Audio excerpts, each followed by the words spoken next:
All right, let's talk footwear.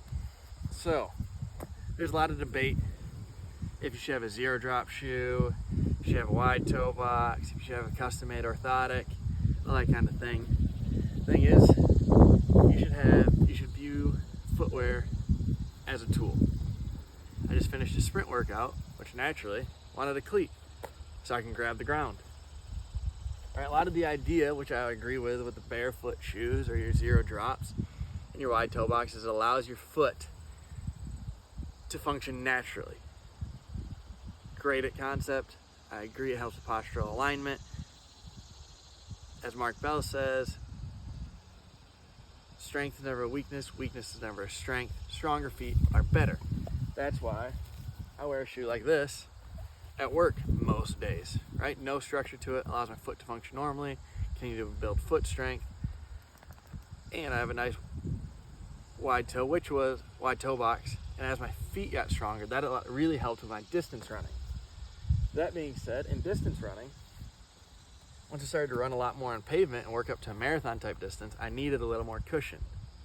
Because yes, our ancestors might have used barefoot shoes or not any types of shoes, but they also died at 40, so they obviously did not have everything figured out. They're lucky to die at 40.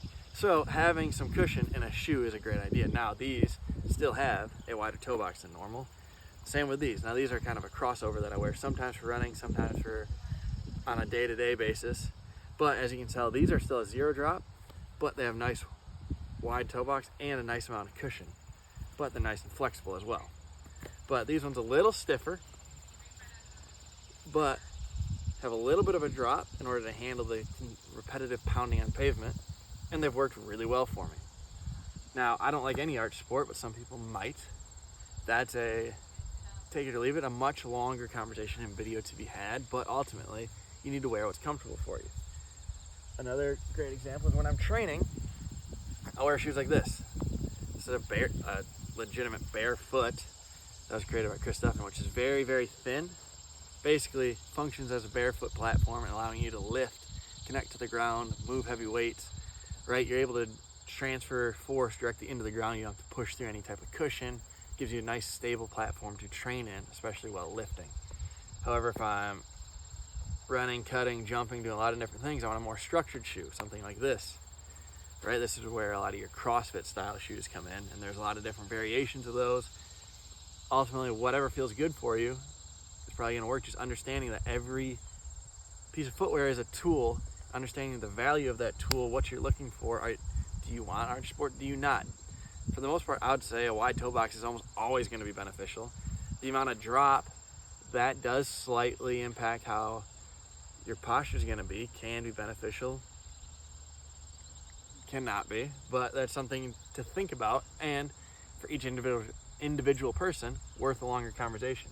Another example of a tool, boots. If I'm gonna wear one pair of shoes for a week straight out in the mountains, it's gonna be these, right? The type of terrain that you're on makes a big difference. How stiff do you want it versus how loose do you want it? And do you want something in the middle? So for my hunt coming up, I'm gonna be wearing these Kennetreks. They have some flexibility, but are still, so I'm gonna be able to handle a variety of terrain. All that being said, every piece of footwear is a tool.